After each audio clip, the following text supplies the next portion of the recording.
आओ बच्चों, देखो बच्चों, कठिन सवाल आसान जवाब। क्योंकि गणित हुआ आसान रे बच्चों, गणित हुआ आसान।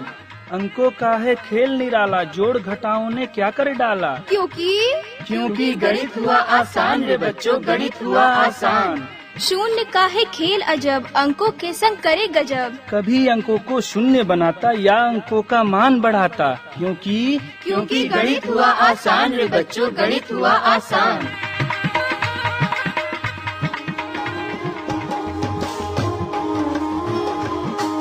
नाइन्टी 90.8 FM पर मैं हूँ आपके साथ, आपका दोस्त बसंत। गणित हुआ आसान के इस अंक में गणित को आसान करने के लिए आज हमारी टीम पहुंची है मोहन माध्यमिक विद्यालय देसुला, जहां पर IIT अलवर के असिस्टेंट प्रोफेसर मोहम्मद आरिफ हमें बताएंगे एरिया और वॉल्यूम के बारे में, यानी कि आयतन और क्षेत्रफल कैसे ज्ञात किया जाता है और आयतन और क्षेत्रफल को किस तरह से हम अपनी डेली रूटीन लाइफ में रिलेट करते हैं, किस तरह से हम अपने दैनिक जीवन में उसका उपयोग करते हैं। इन सब विषय के बारे में आपको बता रहे हैं IIT अलवर के असिस्टेंट प्रोफेसर मोहम्मद आरिफ और हमारे साथ में हैं मोहन माध्यमिक विद्यालय देसुला के कुछ छात्र। तो चलिए चलते हैं सीधे और जानते हैं क्या होता है एरिया और कैसे वॉल्यूम कैलकुलेट की जाती है, यानी कि क्षेत्रफल और आयतन किस तरह से ज्ञात किया जाता है।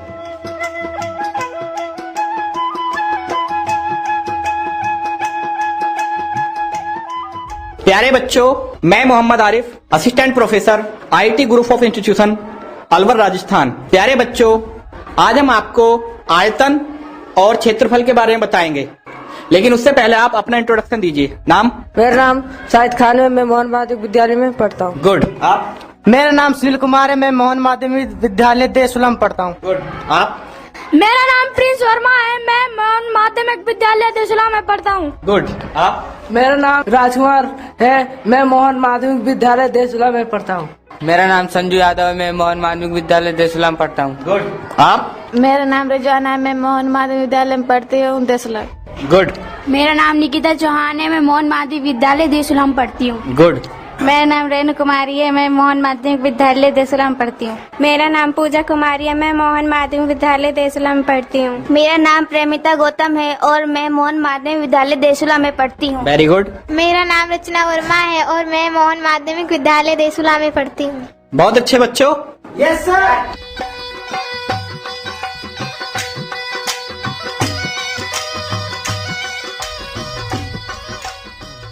तो जैसे अभी आपने बताया कि आप सब कहाँ हैं, किस स्कूल में पढ़ते हैं? गुड, बहुत अच्छे। हमने जो अभी आपको बताया, हमारा टॉपिक क्या बताया हमने? आयतन और क्षेत्रफल। तो आयतन और क्षेत्रफल में सबसे पहले आप मुझे ये बताओ कि आयतन या क्षेत्रफल क्या होता है? कोई बता सकता है क्षेत्रफल क्या होता है? कभी सोचा है किसी ने? किसी भी आकृति का जो क्षेत्रफल है वो क्या चीज होती है? कोई बता सकता है? नहीं पता सर। आप? नहीं पता। गुड़िया, आप? नहीं पता। गुड। क्षेत्रफल है ना, आपने कमरा देखा है, जिस कमरे में आप क्लासरूम में बैठे हो, ये कमरा है, इसका एक फर्श है, ठीक है, ये फर्श, ये क्या है? क्षेत्रफल है। जो फर्श हुआ है क्या हुआ? जब हम अपना खेत देखते हैं कितने बीघे का है ना, क्या कहते हैं हम खेत को? कि हमारे पास जो है 15 बीघे जमीन है, यही कहते हैं ना। तो वो जो 15 बीघा है ना, वो क्या है? क्षेत्र, ठीक है। जैसे हम कहते हैं मेरा कमरा जो है वो 10x15 का है, ऐसे कहते हैं। मेरा रूम कितने का है? 10x15 का, वो क्या हुआ? क्षेत्रफल। और क्या क्या कहते हैं, और बताओ कुछ क्षेत्रफल का? कमरे की दीवार, तो दीवार है कमरे की, ये भी क्या है? क्षेत्रफल। यानी कि देखो, क्षेत्रफल का मतलब होता है एरिया, है ना। जैसे 4 दीवारी के अंदर जो एरिया, जो जमीन है, वो क्या कहलाएगी? क्षेत्रफल कहलाएगी। यानी हम उसका जो निकालेंगे वो क्या है? जमीन पूरी, ठीक है। तो वो क्षेत्रफल से पहले एक चीज और बता दूं आपको, परिमाप। क्या? परिमाप, जिसे इंग्लिश में कहते हैं पेरीमीटर, और क्षेत्रफल को इंग्लिश में कहते हैं एरिया, है ना। तो परिमाप और क्षेत्रफल यानी पेरीमीटर एंड एरिया, उनमें क्या अंतर है? कोई बता सकता है? परिमाप क्या होता है? नहीं पता? आपका जो खेत है उसकी चारों तरफ की बाउंड्री, आपको एक चक्कर लगाना है। क्या करना है? आपके खेत के चारों पास एक चक्कर लगाना है। तो कितनी दूरी चले, मान लो जहां से स्टार्ट करोगे वहीं वापस आओगे, है ना। तो कितनी दूरी चले वो कहलाएगा उस खेत का परिमाप। गुड। यानी उसकी खेत की चारों दीवारी की लंबाई कितनी है वो क्या कहलाएगा? अब उस चारों दीवारी के बीच में कितना एरिया है, कितनी जगह घिरी हुई है, वो क्या कहलाएगा? क्लियर? यानी कि जो हम बात कर रहे हैं परिमाप वो होगा जो हम चारों दीवारी होगी, लंबाई जो होगी वो क्या कहलाएगा? परिमाप। और उसके बीच में जो घेरा हुआ जगह है वो क्या कहलाएगा? क्षेत्रफल। ठीक। क्षेत्रफल की जो इकाई होती है वो क्या होती है? किसमें नापते हैं क्षेत्रफल को? जैसे मीटर, तो क्या कहते हैं? Metre square. इकाई क्या होती है? Metre square. वर्ग मीटर कहते हैं ना कि भाई हम वो प्लॉट जो है वो 100 वर्ग मीटर का है, 100 वर्ग गज का है, ऐसे बोलते हैं ना, वर्ग गज बोलते हैं। तो क्षेत्रफल के लिए हमेशा क्या आएगा? वर्ग गज या वर्ग मीटर। तो इकाई होगी वो क्या होगी? वर्ग घात 2। तो अब आपने जैसे ये कमरा है, इस कमरे की एक दीवार का क्षेत्रफल निकालना, तो कैसे निकालूं? कोई बता सकता है? क्षेत्रफल कैसे निकालते कमरे की एक दीवार का? लंबाई गुणा चौड़ाई। यानी कि हम एक दीवार का क्षेत्रफल निकालेंगे, उसकी लंबाई नाप लेंगे और चौड़ाई, तो क्या निकल जाएगा? क्षेत्रफल। अब एक कमरे के अंदर कितनी दीवारें होती हैं? 4 दीवारें होती हैं। और क्या क्या होता है कमरे के अंदर? छत और फर्श। टोटल कितने हो गए? 6। अब आपके पास कमरा ऐसा है जिसकी लंबाई चौड़ाई सब कुछ बराबर है, ऊंचाई भी, लंबाई चौड़ाई और ऊंचाई तीनों चीजें बराबर हैं, तो वो कमरा कैसा होगा? क्या कहेंगे उसे? घन या घनाव? क्या कहेंगे? घन। गुड। यानी ऐसा कमरा जिसकी लंबाई चौड़ाई और ऊंचाई तीनों बराबर हो क्या कहलाता है? बहुत अच्छे। क्या कहलाएगा? और घनाभ क्या कहलाएगा फिर? भुजाएं नहीं, घनाभ का मतलब है जिसकी आमने सामने की दीवारें बराबर हों, दीवारों का क्षेत्रफल। ठीक है, आमने सामने की दीवारों का क्षेत्रफल बराबर हो, यानी आमने सामने की लंबाइयां बराबर हों, वो क्या कहलाएगा? तो घनाभ कौन सा होगा? क्या होगा घनाभ? जिसके बराबर होती है, जिसके आमने सामने की दीवार बराबर। गुड। यानी कि छत के क्षेत्रफल के बराबर फर्श का क्षेत्रफल, सामने की दीवार दूसरे सामने की दीवार के बराबर, यानी आमने सामने की दीवारें बराबर हो और जितना छत है इतना ही फर्श हो। क्लियर? और घन में क्या बताया था हमने? इस जिसकी चारों दीवारें दोनों छत सब आपस में बराबर हो, क्या कहलाएगा? घन। गुड। अब मैं बात कर रहा था घन के क्षेत्रफल। क्या कहिए हमें? घन का क्षेत्रफल। तो आप घन का क्षेत्रफल कैसे निकालोगे? घन के अंदर कितनी दीवारें होती है टोटल मिला के? कितने फलक होते हैं जिसे फलक बोलते हैं हम?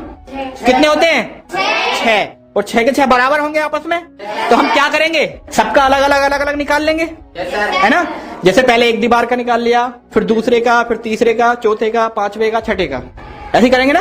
तो मुझे ये बताओ कि हम अगर एक फलक का निकाल लें, मान लो किसी घन की लंबाई है 5 मीटर और चौड़ाई है 5 मीटर, ठीक है भाई, लंबाई और चौड़ाई निकाल ली हमने, यानी उसकी तमाम भुजाएं, सारी भुजाएं कैसी हैं? 5-5 मीटर की हैं। तो अगर मुझे उसका क्षेत्रफल निकालना है तो मैं क्या करूंगा? एक दीवार का क्षेत्रफल निकाल लेंगे। क्या करेंगे? है ना, एक दीवार का क्षेत्रफल निकाल लेंगे। और है टोटल कितनी दीवार है? 6। तो क्या करेंगे? 6 से गुणा, यानी 6 से गुणा करने पर हमें उस पूरे घन, यानी वो कमरा जो है उसकी हर दीवार का और छत का क्षेत्रफल मिल जाएगा। तो क्या हुआ फॉर्मूला? 6 गुणा एक दीवार का क्षेत्रफल। क्या हुआ? 6 गुणा भुजा स्क्वायर। वो तो हो गया, हम अभी वो नहीं बता रहे आपसे, हम अभी पीछे हैं। हम कह रहे हैं 6 गुणा एक दीवार का क्षेत्रफल, ठीक है ना? हमने क्या कहा? अब हम जानते हैं एक दीवार का क्षेत्रफल कैसे निकालेंगे? कैसे निकालेंगे? लंबाई गुणा चौड़ाई, है ना? लंबाई गुणा चौड़ाई, और लंबाई और चौड़ाई दोनों की बराबर है, तो क्या होगा? भुजा गुणा भुजा, है ना? यानी भुजा की घात 2। क्या हो जाएगा? 2। फॉर्मूला क्या बना? 6 गुणा भुजा स्क्वायर। ठीक है, ऐसे निकला ये फॉर्मूला। क्लियर? क्लियर हो गया? किसी कोई डाउट? कैसे निकला फॉर्मूला? 6 गुणा भुजा स्क्वायर, यानी सीधी सी बात है 6 गुणा एक भुजा का क्षेत्रफल। क्या होगा? प्लस नहीं, गुणा, यानी एक भुजा का क्षेत्रफल निकालने के बाद अगर मैं उसको 6 से गुणा कर दूं तो क्या मिलेगा? घन का क्षेत्रफल, यानी घन का संपूर्ण पृष्ठ भी कहते हैं इसे, यानी इसके चारों दीवारों का, छत का और फर्श का संपूर्ण क्षेत्रफल। ये तो हो गया आपका घन का। तो घन का संपूर्ण पृष्ठ या संपूर्ण क्षेत्रफल क्या होगा? 6 गुणा एक दीवार का क्षेत्रफल या 6 गुणा भुजा की घात 2। क्लियर? अब तो नहीं भूलोगे? ठीक है। अब हम अगर बात करें कि हमें जो है चारों दीवारों पे कलर कराना है, छत को छोड़ दिया हमने, ठीक? कितनी दीवारों पे? 4 दीवार। तब क्षेत्रफल कितना होगा? क्या करेंगे? 4 गुणा एक दीवार का क्षेत्रफल। 4 दीवार है, ठीक है, तो 4 गुणा एक दीवार का क्षेत्रफल। और दीवार का क्षेत्रफल क्या होगा? भुजा गुणा भुजा। तो 4 गुणा भुजा का स्क्वायर। क्या?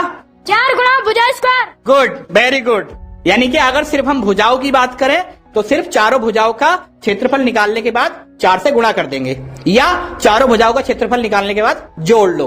बात वही आएगी, 4 बार जोड़ोगे या 4 से 1 को गुणा करोगे। ठीक है? क्लियर?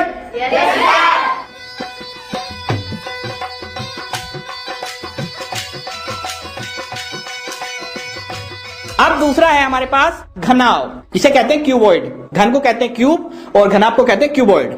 ठीक है इंग्लिश में। अब घनाभ कैसा होता है? जिसके आमने सामने की दीवारें बराबर होती गुड, हैं। जिसकी आमने सामने की दीवारें बराबर होती हैं। बहुत अच्छा। और फर्श किसके बराबर होगा? गुड। तो देखो यहां हमारे पास टोटल है 6, है ना?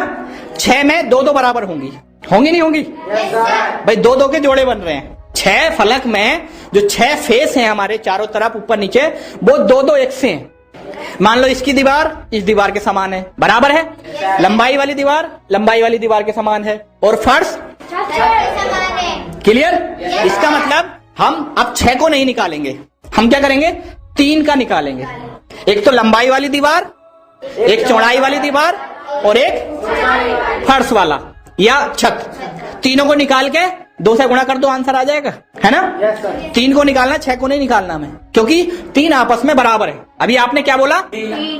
यानी कि आमने सामने का क्षेत्रफल बराबर होता है। आपने ये बोला ना? इसका मतलब ये है कि 2 दीवारों का क्षेत्रफल आपस में बराबर होगा। तो हम 2 दीवारों का क्षेत्रफल नहीं निकालेंगे, हम किसी एक दीवार का क्षेत्रफल निकाल के 2 से गुणा कर सकते हैं। ठीक है? गुड। तो यानी कि अब जैसे अगर मैं लंबाई वाली दीवार की बात करूं तो लंबाई वाली दीवार के क्षेत्रफल के लिए लंबाई गुणा ऊंचाई, लंबाई गुणा ऊंचाई, क्षेत्रफल निकल जाएगा। चौड़ाई वाली दीवार की बात करूं तो चौड़ाई गुणा ऊंचाई। ठीक है? देखो क्या हो जाएगा। जैसे हम बात करते हैं, लंबाई को मैं लिखता हूं L। क्या लिखता हूं बच्चों? L। चौड़ाई को क्या लिखता हूं? B। ठीक है? और ऊंचाई को क्या लिखता हूं? ऊंचाई को लिखता हूं H। जब मैं लंबाई वाली दीवार की बात करूंगा तो लंबाई के साथ क्या होगा? ऊंचाई। तो क्या हो जाएगा क्षेत्रफल? L into H। क्या हो जाएगा? यानी L गुणा H। ठीक है? ये टोटल दीवारें कितनी है? 2। ठीक है? प्लस प्लस क्या करेंगे? जब हम चौड़ाई वाली दीवार लेंगे, कौन सी? चौड़ाई वाली, तो चौड़ाई के साथ क्षेत्रफल निकालने के लिए क्या जरूरत पड़ेगी? ऊंचाई। तो चौड़ाई क्या कहते हैं हम? B into H। ये भी कितनी है? 2। फिर तीसरा फर्श। फर्श ऊंचाई नहीं होती फर्श में, लंबाई गुणा चौड़ाई। फर्श को देखो, लंबाई गुणा चौड़ाई, फर्श में ऊंचाई नहीं होती। ठीक है? तो क्या होगा? प्लस लंबाई कितनी है? लंबाई गुणा चौड़ाई B, ये भी 2 होगा। ठीक है? तो यानी कि हम क्या क्या निकालेंगे? बड़ी दीवार यानी लंबाई वाली दीवार का क्षेत्रफल, चौड़ाई वाली दीवार का क्षेत्रफल और फर्श या छत का क्षेत्रफल।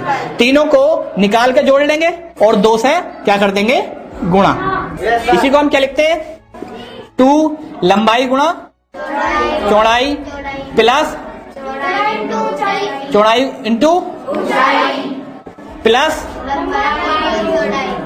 लंबाई इंटू ऊंचाई। हमने क्या किया? रिपीट करो, हमने क्या किया? हमने पहले किया लंबाई वाली दीवार का क्षेत्रफल निकाला, है ना? फिर उसको 2 से गुणा कर दिया। उसके बाद क्या किया?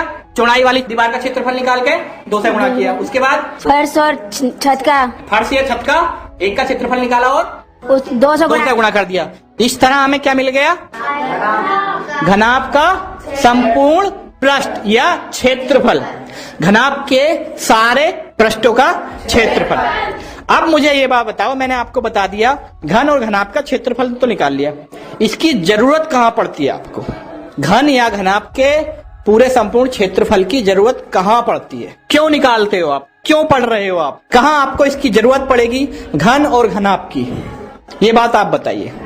मैंने आपको बताया पूरा क्षेत्रफल जो होता है वो क्या कहलाता है? संपूर्ण पृष्ठ या क्षेत्रफल कहलाता है। अब आप निकालते क्यों हो मुझे बताइए, कोई बता सकता है? बताओ जी। नहीं पता। आप? कमरा बनाने के लिए। कमरा बनाने के लिए। आप? और डिब्बा बनाने के लिए। डिब्बा बनाने के लिए, गुड। आप? किसी कमरे को बनाने के लिए और उसका अच्छी तरह से क्षेत्रफल निकाले। चलो हम बताते हैं आपको। आपका नाम क्या है? सुनील कुमार। आज सुनील कुमार का जन्मदिन है, ठीक है? क्या है? जन्मदिन है, ठीक है? जब सुनील कुमार का जन्मदिन है तो उसकी क्लास के सारे दोस्त उसके लिए गिफ्ट लेके आएंगे। क्या लेके आएंगे? गिफ्ट लेकर आएंगे। जब वो गिफ्ट लाएंगे तो गिफ्ट वाले की दुकान पर जाएंगे। गिफ्ट पैकेट में होता है। उससे क्या कहते हैं? भाई इसको पैक कर दे, कहते हैं। पैक कैसे करता है? वो पॉलिथीन चढ़ाता है। अब वो 2 मीटर पॉलिथीन लगाएगा क्या उस पर? कितनी लगाएगा? जितनी उसको आवश्यकता होगी। जितनी उसको कैसे पता लगेगा? कौन सा? कैसे पता लगेगा कितनी आवश्यकता है? 50 मीटर। गुड। क्या निकालेंगे? संपूर्ण पृष्ठ। यानी कि वो ये चेक करेगा कि इसका संपूर्ण पृष्ठ कितना है, तभी तो उसमें वो कलरफुल जो लगाता है पॉलिथीन लगाएगा, है ना? तो वो क्या करता है? उसके लिए उसका क्या, किस चीज की जरूरत पड़ेगी? संपूर्ण पृष्ठीय क्षेत्रफल।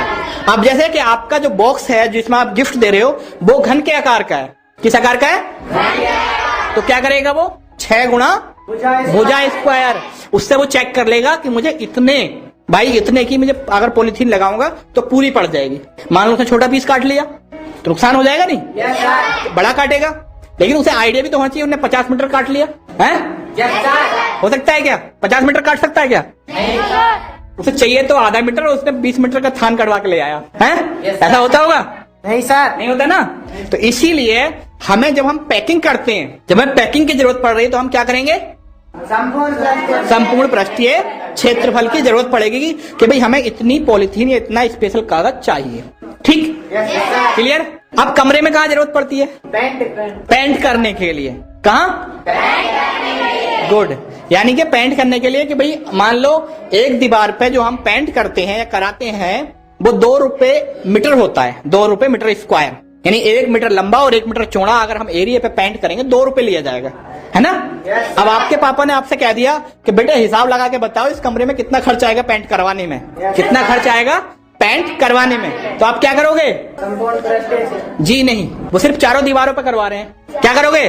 4 दीवारों का क्षेत्रफल निकाल के बता दो इतना मीटर हो गया, स्क्वायर मीटर हो गया और आपको इतने रुपए देने पड़ेंगे। ठीक है? इसीलिए हमें जरूरत पड़ती है किस चीज की? घन और घनाभ के पृष्ठीय क्षेत्रफल।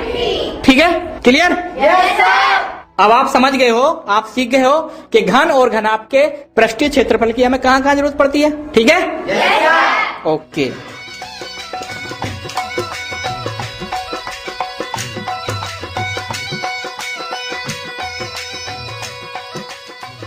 अब हम बात करते हैं आपसे आयतन। किसकी? आयतन क्या चीज होती है? जिसे इंग्लिश में वॉल्यूम बोलते हैं। क्या होता है? कोई बता सकता है आयतन? और आयतन की जरूरत कहाँ पड़ती है? नहीं पता? No sir. और कोई बता सकता है? चलिए हम बताते हैं। अब आप मुझे ये बताइए कि आपके पास एक घन आकार डिब्बा है, घन आकार है ना, घन के आकार का एक डिब्बा है और उस डिब्बे में आपको पानी भरना है या तेल भरना है। ठीक? तो वो कितना होगा कैसे बताओगे? आयतन निकालेंगे। यानी उसके अंदर कितना पानी आएगा, कितना तेल होगा, कितना लिक्विड कोई भी चीज होगी, वो किस चीज से पता लगेगा? आयतन से। ठीक है? आयतन कौन बताता है? जिसमें हम भरते हैं उसमें। चारों तरफ की अगर हम बात करेंगे तो क्या आएगा? चारों तरफ की बात करेंगे तो क्षेत्रफल। लेकिन उसके अंदर कितनी कोई चीज भरी जा रही है, क्या है? उसके अंदर कितना भर लेंगे, पूरा भरने में जो उसमें सामान होगा वो क्या कहलाएगा? क्लियर? ठीक है? आयतन कैसा होता है? जो चीज उसमें भरी जा रही है। जैसे अक्सर देखा जाता है कि पानी की टैंक छत पे जो पानी की टैंक रखी जाती है, कई लोग सीमेंट की बनवाते हैं। किस आकार की होती है? घनाभ के आकार की। किस आकार की? उसके अंदर कितना पानी आएगा कौन बताएगा? आयतन। ये क्षेत्रफल? क्षेत्रफल कभी भी नहीं बताता। कौन बताएगा? आयतन। आयतन से हमें पता लगेगा इस टंकी में इतना पानी आ सकता है। ठीक है, इसीलिए हमें जरूरत पड़ी किसकी? गुड। अब आयतन निकालते कैसे? अब हमारे पास समस्या ये है कि हम आयतन निकालेंगे कैसे? 1-1 लीटर नापेंगे? नहीं नापेंगे ना? ऐसा करेंगे, 1 लीटर नाप के देखेंगे, 1 लीटर हो गया, 2 हो गया, अब 3 लीटर हो गया। अब 500 लीटर की टैंक है और हम देखेंगे इसका आयतन कितना है ना, तो ऐसे नापेंगे क्या?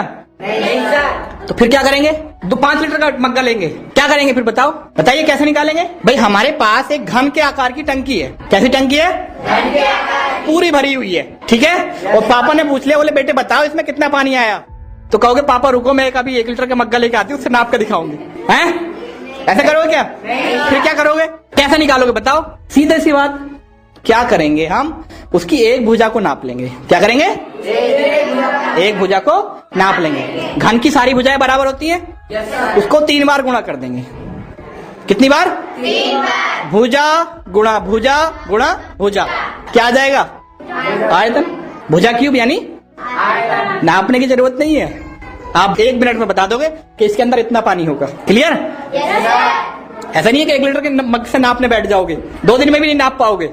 नाप लोगे क्या? नहीं नापोगे, है ना? तो क्या हम कैसे नापेंगे?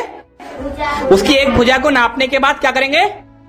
3 बार गुणा, यानी एक भुजा को 3 बार, भुजा की घात 3। ठीक है, क्या आ जाएगा? आयतन आ जाएगा कि उसके अंदर कितना पानी है। क्लियर? दूसरी चीज, अगर हमारे पास वो जो टैंक है वो घनाभ के आकार की हो, घनाभ हो तो क्या करेंगे? बोलो, घनाभ होगा तो क्या करेंगे? तब जरूर मग्गा लेना पड़ेगा। है? फिर क्या करोगे? 5 लीटर वाली बाल्टी। क्या करोगे बोलो? 5 लीटर की बाल्टी से नापोगे? लंबाई गुणा चौड़ाई गुणा ऊंचाई। क्लियर? Yes sir. क्या? लंबाई गुणा ऊंचाई। क्या बोलेंगे? लंबाई गुणा चौड़ाई इंटू ऊंचाई। गुड। यानी कि लंबाई, चौड़ाई और ऊंचाई तीनों की गुणा कर लेंगे तो क्या मिल जाएगा? घनाभ का आयतन। ठीक है? क्लियर? अब जरूरत नहीं पड़ेगी मग्गे की 1 लीटर की। ठीक है? तो इस तरह से हम क्या निकालेंगे? घनाभ का आयतन। अब मेरा छोटा सा क्वेश्चन है आपसे, एक घनाकार टंकी जिसकी लंबाई 2 मीटर है, जिसकी लंबाई या जिसकी एक भुजा 2 मीटर है, तो इस टंकी का आयतन कितना होगा? कौन बताएगा? एक घनाकार टंकी जिसकी एक भुजा 2 मीटर है, तो उस टंकी में कितना पानी, यानी उस टंकी का आयतन कितना होगा? कौन बताएगा? शाबाश, गुड। 2 को 3 से गुणा कर देंगे। जी नहीं। और कोई? नहीं पता। नहीं पता। अभी हमने घनाकार टंकी का आयतन क्या बताया था? 2 गुणा 2 गुणा 2, यानी भुजा की घात 3। क्या बताया था हमने? भुजा की घात 3। इसका मतलब होता है इसको 3 बार गुणा करो। 3 से गुणा नहीं, क्या होता है? 3 बार गुणा करना, ना कि 3 से गुणा करना। 2 की घात 3 का मतलब है क्या है? 2 गुणा 2 गुणा 2, कितना हो गया? 8। यानी 8 मीटर है तो मीटर की घात 3, यानी 8 घन मीटर उसका आयतन होगा। ठीक है? क्लियर? Yes sir. ठीक है? अब अगर मैं इसी टंकी का क्षेत्रफल निकालूं, संपूर्ण पृष्ठ, तो कैसे निकालोगे? इसी टंकी का संपूर्ण पृष्ठ कैसे निकालोगे? क्या सूत्र बताया था हमने?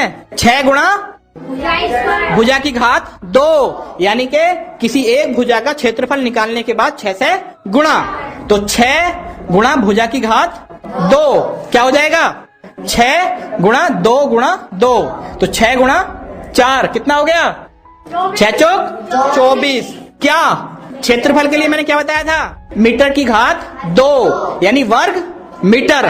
देखो जब क्षेत्रफल की बात करते हैं तो क्या आता है? वर्ग मीटर, और जब आयतन की बात करते हैं तो घन मीटर या घन इकाई। ठीक है? क्लियर? गुड। तो आज हमने क्या क्या सीखा बच्चों? आज हमने क्या क्या सीखा? घन, घनाभ, आयतन, क्षेत्रफल। यानी घन का क्षेत्रफल और घनाभ का क्षेत्रफल घन का आयतन और घनाभ का आयतन। आप बताओ घनाभ का आयतन हम कैसे निकालते हैं? जो आज हमने सीखा उसमें हमने बताया आपको घनाभ का आयतन कैसे निकालते हैं। कैसे निकालते हैं गुड़िया? लंबाई गुणा चौड़ाई गुणा ऊंचाई। कैसे? लंबाई गुणा चौड़ाई गुणा ऊंचाई। बहुत अच्छे, यानी हम घनाभ का आयतन निकालते हैं। आप बताओ घन का आयतन हम कैसे निकालते हैं? भुजा घात 3। गुड, यानी कि हम कैसे निकालते हैं घन का आयतन? भुजा की घात 3। एक भुजा को नापने के बाद उसकी 3 बार गुणा कर देंगे।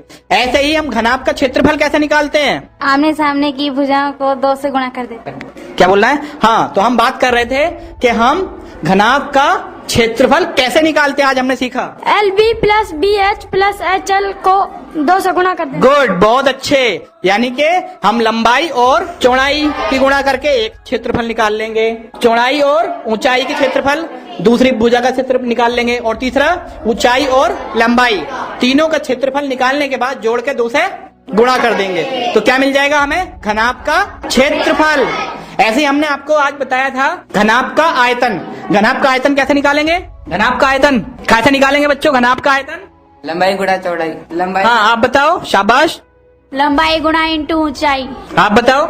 लंबाई गुणा चौड़ाई गुणा ऊंचाई। गुड, यानी कि लंबाई चौड़ाई और ऊंचाई की क्या कर देंगे हम? गुणा। क्या मिल जाएगा? आयतन। ठीक है बच्चों, तो इस तरह आज हमने सीखा कि घन और घनाभ क्या होते हैं, घन का क्षेत्रफल कैसे निकालते हैं, घनाभ का क्षेत्रफल कैसे निकालते हैं, घन का आयतन कैसे निकालते हैं और घनाभ का आयतन कैसे निकालते हैं। उसके बाद हमने ये सीखा हमें आयतन की जरूरत कहाँ पड़ती है और क्षेत्रफल की जरूरत कहाँ पड़ती है। गुड, यही सीखा। अगले एपिसोड में हम आपको बताएंगे बेलन, शंकु और गोलक में आयतन और क्षेत्रफल कैसे निकालते हैं और उनकी जरूरत कहाँ कहाँ पड़ती है। धन्यवाद बच्चों। ओके बच्चों।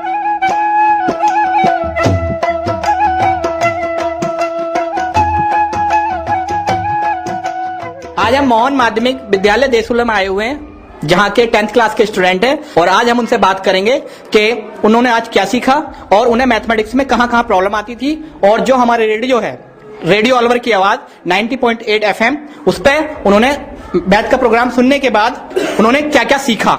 जी आप बताइए आपने क्या सीखा? हम ये नहीं जानते थे कि आयतन कैसे निकलता। मतलब आयतन क्या होता है ये कभी आप जानते थे? नहीं जानते थे, आप जान गए? Yes sir. ओके, आप क्षेत्रफल क्या होता है ये आप जानते थे पहले? No sir. जान गए? Yes sir. क्या होता है बताइए जरा। सर चारों दीवारों को नापते हैं तो वो क्षेत्रफल कहलाती है। जगह। हाँ। गुड, बहुत अच्छे, शाबाश। आप बताइए, क्या आप इससे पहले प्रोग्राम सुनने से पहले, प्रोग्राम होने से पहले आप ये जानते थे कि आयतन क्या चीज होती है? नहीं। क्या होता है आयतन, आप बता सकते हैं? उसकी लंबाई चौड़ाई। होती क्या चीज है आयतन? आयतन कौन से भूत का नाम है? उसमें कितने पानी आए। ओके गुड, यानी उसमें कितना, उसकी धारिता कितनी है, उसकी कैपेसिटी कितनी है, ये कौन बताता है? आयतन। गुड, बहुत अच्छे। आप बताइए, आप ये बताइए कि क्षेत्रफल हम कैसे निकालते हैं, क्यों निकालते हैं, आपको पहले पता था? नहीं सर। अब आप समझ गए क्या? Yes sir. क्यों निकालते हैं, हमें क्षेत्रफल की जरूरत क्यों पड़ती है? किसी गिफ्ट की पैकिंग करने के लिए। हाँ, गिफ्ट की पैकिंग करने के लिए, घर में पॉलिश कराने के लिए, इस तरह की जरूरत पड़ती है ना। आप सीख गए अब? Yes sir. ओके, आप ये बताइए, क्या पहले जानते थे कि क्षेत्रफल ये चीज होती है? नहीं। आप जान गए? यस। क्या होता है फिर हमें बता दीजिए। खेत के चारों ओर की लंबाई क्या हुआ जगह है उसको क्षेत्रफल कहते हैं, ग्राउंड जो है। और आयतन क्या चीज होती है? किसी डिब्बे में कितना पानी आएगा। जी, किसी डिब्बे में कितना पानी आएगा, ये क्या कहलाता है? आयतन। आप बताइए, आपका नाम? शाहिद खान। शाहिद खान। शाहिद खान, आप ये बताइए, क्या आप ये जानते थे कि आयतन क्या चीज होती है? जानते। क्या है? किसी बॉक्स पे। हाँ, किसी डिब्बे में पानी, दूध, कोई चीज, यानी उसके अंदर कितना भरा हुआ है वो क्या कहलाता है? आयतन। आप मैथमेटिक्स कितना पढ़ते हो? मैथमेटिक्स से आपको डर लगता है या अच्छा लगता है? अच्छा लगता है। बहुत अच्छा लगता है। क्या चीज अच्छी लगती है आपको मैथमेटिक्स? समीकरण सर। ये समीकरण। अच्छा, और ये वाला जो चैप्टर था क्षेत्रफल और आयतन, ये अच्छा लगता है या अभी डर लगता था? सर अच्छा लगा। आज के लिए इतने ही काफी। अगले एपिसोड में हम आपको बताएंगे कि पृष्ठीय आकृतियों के क्षेत्रफल में, यानी कि हमारा शंकु का आयतन, बेलन का आयतन और गोले का आयतन हम कैसे निकालेंगे और कहाँ हमें जरूरत पड़ती है इन सब चीजों के आयतन की। ओके, धन्यवाद।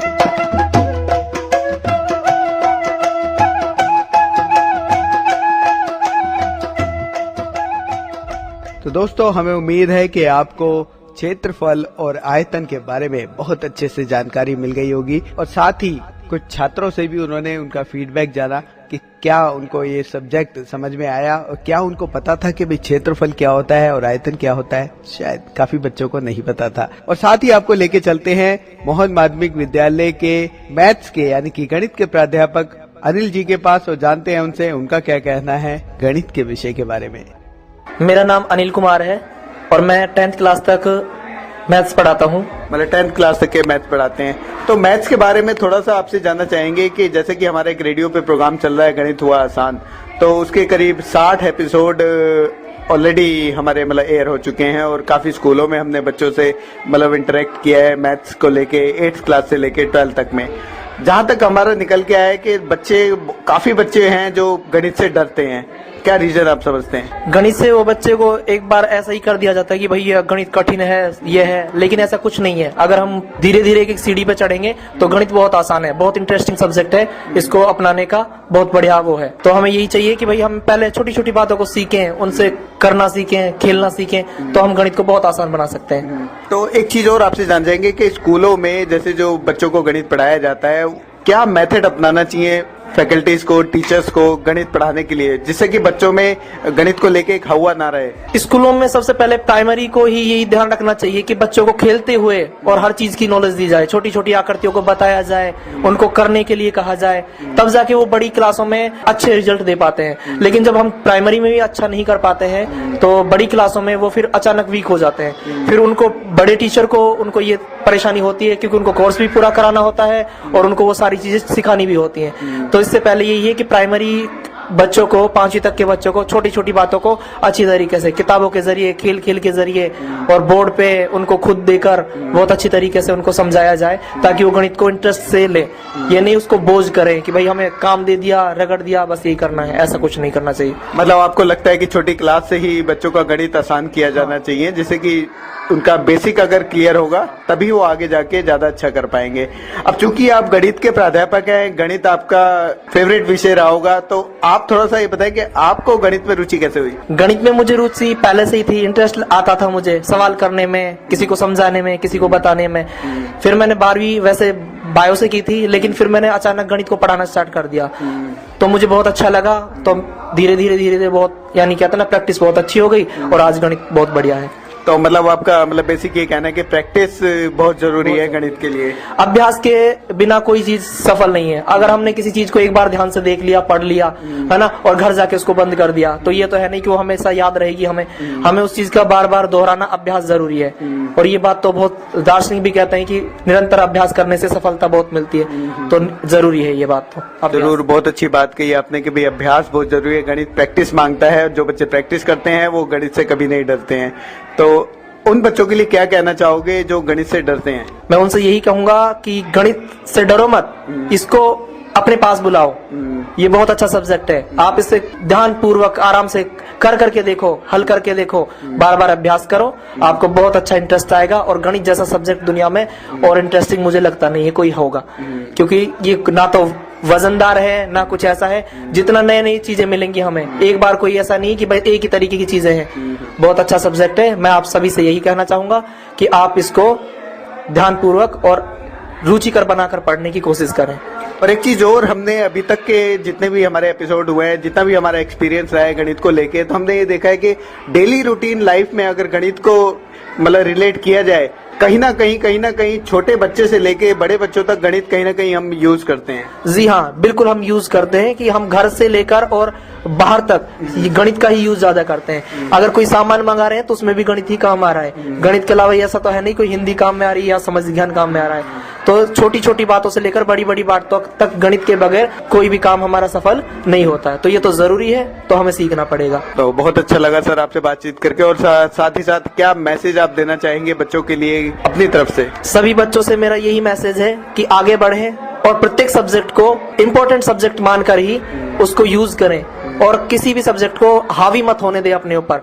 जो ज्यादा वीक है उसी को ही बार बार पढ़ने की कोशिश करें और उसमें आगे निकलने की कोशिश करें। हम जीवन में अवश्य सफल होंगे। मेरा आप सबसे यही कहना है कि आप सब प्रत्येक सब्जेक्ट को महत्वपूर्णता दें और बराबर टाइम दें, और किसी को अगर वीक है तो उसे अच्छी करने की कोशिश करें। और एक और चीज हमारे ध्यान में आई कि जैसे कि आप गणित के प्राध्यापक हैं, गणित के 10th तक के बच्चों को आप पढ़ा रहे हैं, 10th की अगर बात करें तो बच्चों में देखा जाता है कि कुछ सब्जेक्ट में, टॉपिक्स में, मतलब गणित के गैप्स रहते हैं कि बच्चे उन सब्जेक्ट टॉपिक्स को अच्छे से नहीं कर पाते हैं। तो 10th में आप किन टॉपिक को थोड़ा सा मुश्किल मानते हैं? बच्चों के लिए 10th में 2-3 टॉपिक हैं जो परेशानी करते हैं। एक तो जैसे हुआ समरूप त्रिभुज, वो परेशान करता है। वो इसलिए परेशान करता है क्योंकि बच्चे 8वीं क्लास और 9वीं क्लास में कम ध्यान देते हैं, है ना। वो सोचते हैं कि भाई 9वीं क्लास है, ऐसे ही निकल जाएगा, पास हो जाएंगे। लेकिन बेसिक 9वीं क्लास में जो चीजें हैं उनको अगर हम पढ़ेंगे तो 10वीं क्लास की समरूप त्रिभुज है वो बहुत आसान है और बहुत अच्छी प्रश्नावली है अगर उसको पढ़ना चाहें। मैंने देखा है कि बहुत सारी जगह इन प्रश्नावलियों को मैं बच्चों से पूछता हूँ कि आपको ये पढ़ाया नहीं पढ़ाया, वो बोलते हैं सर नहीं पढ़ाया और समझ में भी नहीं आ रही है सर ये।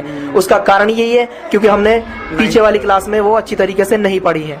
तो हम उन्हें अच्छी तरीके से हर क्लास को इम्पोर्टेंस दें और धीरे धीरे एक एक सीढ़ी पर बढ़े ताकि वो हमारा हर सब्जेक्ट अच्छा हो जाए, हर टॉपिक क्लियर हो जाए। तो एक तो जैसे आपने समरूप के बारे में बताया और जैसे है निर्देशांक ज्यामिति है ना, और एक त्रिकोणमिति है। त्रिकोणमिति भी बच्चों को बहुत ज्यादा परेशान करती है, लेकिन उसका पढ़ाने का बहुत अच्छा तरीका होता है। अगर बच्चों को बोर्ड पे उन चीजों को क्लियर कराया जाए तो मैं मानता हूँ उनको रटाए नहीं, उनको उसको सिखाने का तरीका बताएं। और त्रिकोणमिति बहुत अच्छी प्रश्नावली है अगर देखी जाए तो मतलब इन 2-3 चीजों में आप चाहते हैं कि भाई छोटी क्लास से ही बच्चों को मतलब ज्यादा अच्छे से कराया जाए। वैसे तो 10वीं क्लास में ही है त्रिकोणमिति, तो तब तक बच्चों का बेस अच्छा हो जाता है। अगर वो 9वीं क्लास में अच्छे तरीके से निकल के आएंगे तो 10वीं क्लास में बेस ठीक ठाक हो जाएगा उनका। तो हमें यही करना है कि भाई पूर्व ज्ञान का प्रयोग हम अगले उसमें करें और बच्चों को उसी के हिसाब से लेके चलें। त्रिकोणमिति अच्छा सब्जेक्ट है, उसे बहुत बढ़िया तरीके से पढ़ाया जाए तो सीख जाएंगे बच्चे। और एक चीज और आपसे जानना चाहेंगे कि जैसे कि रेडियो पे हमारा गणित हुआ आसान ये प्रोग्राम चल रहा है बच्चों के लिए 8 से लेकर 12 तक के, तो आप कितना समझते हैं कि रेडियो से बच्चों का गणित आसान हो सकता है? करीब 70% तो होना चाहिए। ऐसा तो होना चाहिए कि भाई बच्चों को कुछ अगर उनको वो चीज उपलब्ध कराई जाए, रेडियो से अगर बताया जाए बच्चों को, माँ बाप उनको कहें कि बेटा ये प्रोग्राम सुनो, ये आपके काम का है, तो हो सकता है अगर उसको बच्चे ध्यान पूर्वक सुने तो सरल हो सकता है। चलिए, बहुत अच्छा लगा आपसे बातचीत करके, धन्यवाद सर।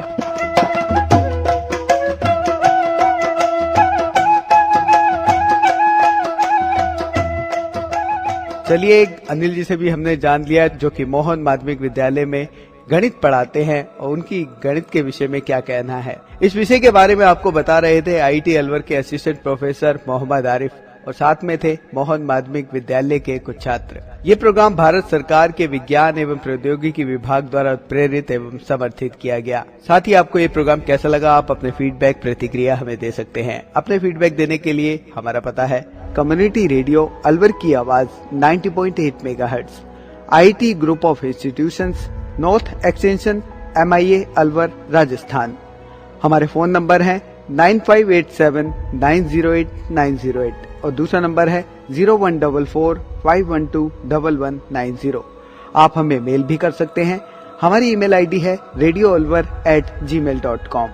और साथ ही इस प्रोग्राम को आप ऑनलाइन यानी कि इंटरनेट पर भी सुन सकते हैं। इंटरनेट पे सुनने के लिए आपको लॉगिन करना है www.i-radiolive.com पर। और साथ ही मैथमेटिक्स यानी गणित हुआ आसान के एपिसोड आप ऑनलाइन यानी कि इंटरनेट के माध्यम से एक दुनिया अनेक आवाज के वेबसाइट पर भी सुन सकते हैं। वेबसाइट है www.edaa.in।